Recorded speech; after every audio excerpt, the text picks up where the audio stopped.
Hi, thanks for coming. Today's topic that we're going to talk about is change. How do we create change? We have a myriad of things in our lives that we think should change, that we want to change. But the curious part about change to me is that even though we have things that we want to change, we fear change to the point where we avoid it. We claim to want change, but then when things start changing, we go back, or we resist change, or we complain about the way things are, and then when things start changing, we complain about the change, or we don't want the change to happen, or we resist the change. Well, a couple key points that I think all of us should be keyed into. Number one, change is a natural and mandatory part of nature, of the universe, of life. It has to occur. There's nothing that would live. There's nothing that would grow. There's nothing that would excel. There's nothing that would be benefited in any way, shape, or form if change didn't occur. There are many thoughts and theories, which I'm going to avoid right now, about the nature of time and the universe. Everything already happened, everything already exists. Time is just our way of experiencing it in a linear fashion. Change has to occur. Change always does occur. It's the only constant in the universe. Galaxies change, stars change, weathers change, plants change, animals change, we change, situations change, everything changes. Nothing stays the same. So, how much better off would we be if we didn't resist change, if we didn't fight change, if we didn't try to resist? And what's it all boil down to? Control. We think we can control everything. We try to control our jobs, we try to control our relationships, we try to control our partners, we try to control our kids, we try to control our dogs, we try to control all the elements of a situation. Oh my God, let's see, if we do this, this, and this, and this, then everything will go smooth and nothing will go wrong. If you think that way, something will always go wrong. The whole thing is that we don't have control over anything. All we have the control over is ourselves. The only thing that you can control, same with me, is us. What I say, what I do, who I decide I am or I'm going to be, what I decide that I'm going to think, how I'm going to act, what I'm going to make important. These are the only things I really have control over. Those are the things that I need to work to change. I don't need to change my partner. I need to change myself. I don't need to change my situation, my neighbor, my friend, my whatever. I need to change myself. I need to change the way I think. I need to change the way I am. I need to change the way I'm being. I need to change my perception. I need to change the way I'm looking at a situation. I need to change my choice. I was choosing to work at this job. I no longer choose to work at this job. So I'm going to choose another job and change. All of these things are things that if we look at them and we break them down, we can see. Let's use relationships because that's something most people can relate to. People get into relationships and what do? Love, love, love, love, love one another, can't get enough of one another, want to be with that person, want to be with them on this, that, the other, glued at the hip, on and on and on. Once they get to that phase, they think that they're sure they're soulmates and they're in love. Then they move in, they get married, what have you, they get together, they spend more time together, and all of a sudden the things that before they were accepting, now all of a sudden those are problems. We start noticing the things that, hey, this bothers me, this annoys me, This is a bad habit. You know, I've never liked it that you've done this. And we start focusing, instead of on the things that we liked, now we focus on the things that we don't like. Now this person is irritating us. Now we're having spats, we're having wars, we're having little sarcasm. You know what I'm talking about, the off-the-cuff comment that we all make as a dig because we've been trying to get the other person to change, and they won't. All of that stuff happens in every single relationship and goes round and round and round and round. Ultimately, what we have to realize is that they didn't change, we did. We changed the way we felt about them, so we started treating them with less amour, with less enamor, with less kindness, with less patience. We changed how we were behaving because we thought we had a reason. We thought that they were not being fair, that they were not pulling their weight, that they weren't being understanding, that they were taking advantage of us, that they, whatever. Choose your story.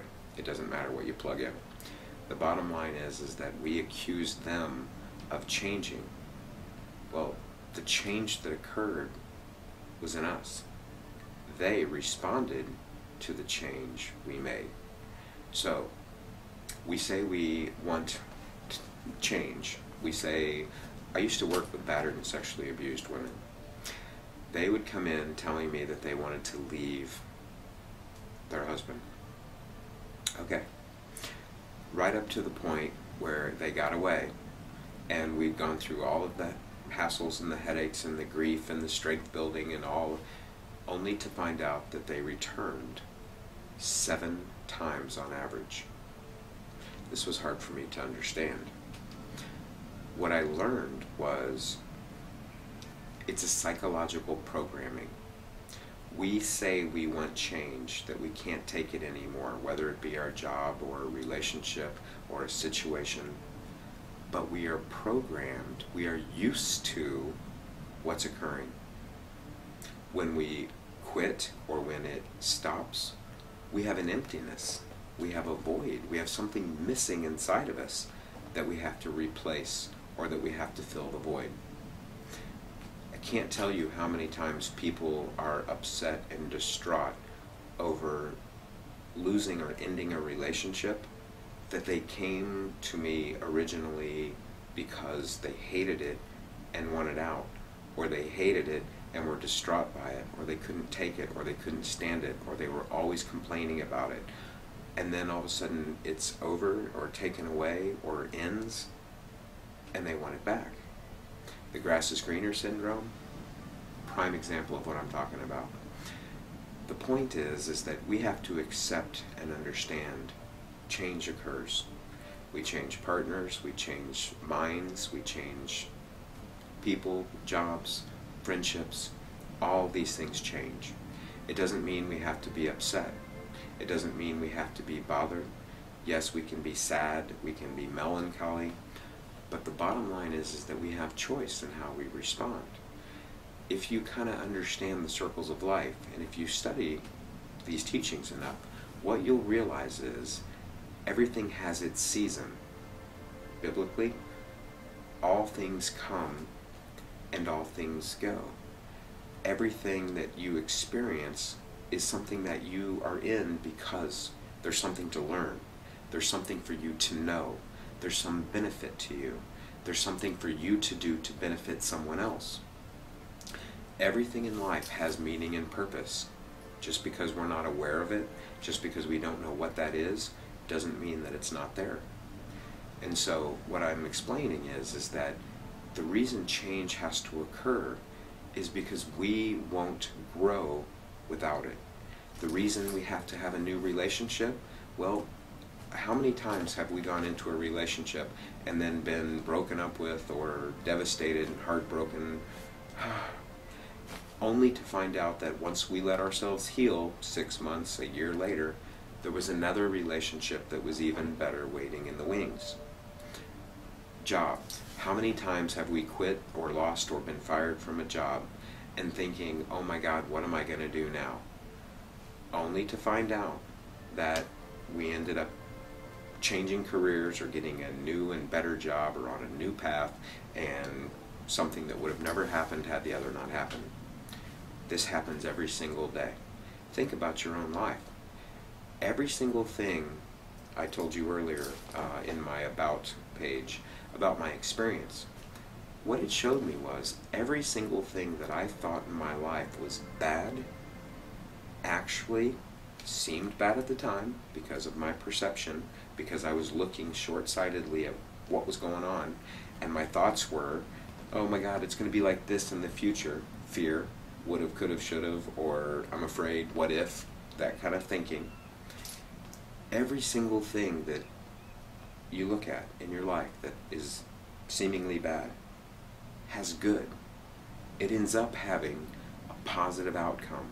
It ends up you end up meeting someone that you never would have met had that not happened. You end up being at the right place in the right time to get that job, that opportunity, to help someone, to meet someone, to see something, to reunite or reconnect, whatever, on and on down the list.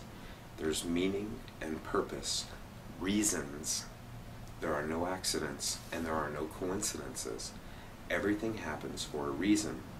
We just have to be able to figure out, sift through the emotions and the thoughts and all of the things that we go through when they're happening to us, and come to see and understand and believe there's a reason, there's purpose, there's good. Something is going to come out of this that will be of value to me or others, and you just have to believe it. In that way, I've come to the point where anytime change occurs, I get excited about it.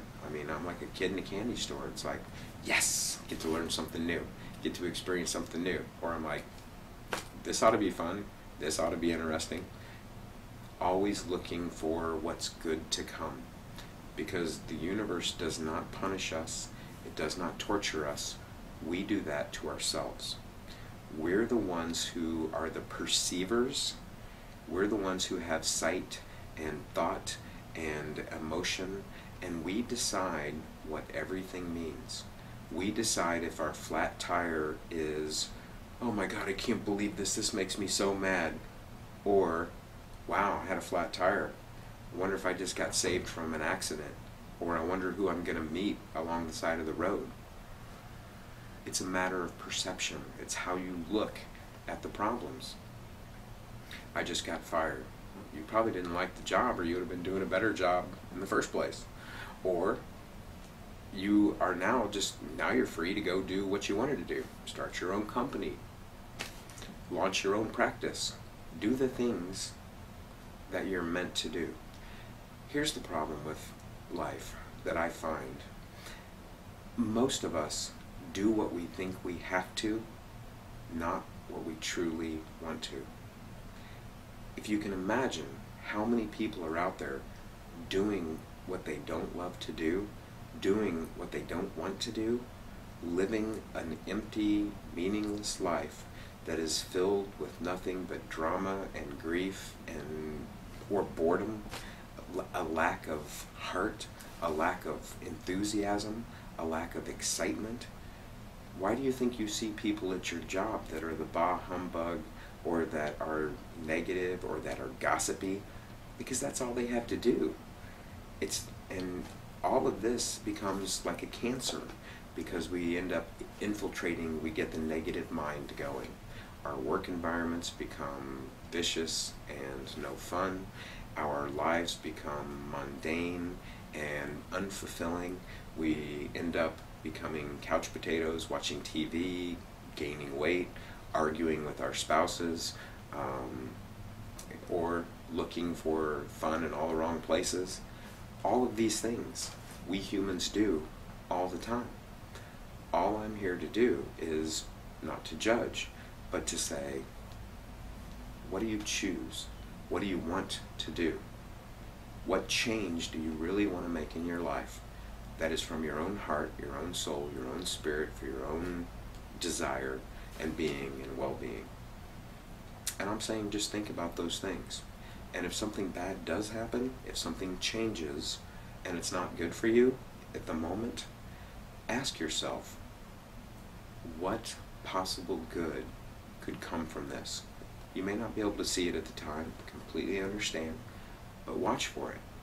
Expect that something good is going to come, and watch for it. All of this is the faith that we were taught to have. The faith of the mustard seed can move a mountain. If you will only have it, you will see that it will come true. Watch your own mind, watch your own thoughts. Be careful not to get into the negative mind and the what-if type thinking, because that's fear, that's not love. Anything that goes against love in your mind, in your heart, and in your body is probably not going to do you any favors unless you're running from a wild animal. But other than that, change is necessary and a natural part. And if you want to change, you can look at the website. I put down 7 easy steps. They're very simple and very straightforward. It's not rocket science. It's just basically reprogramming new behaviors, new thoughts into our mind and into our habits. So with that said, until next time, have a great day.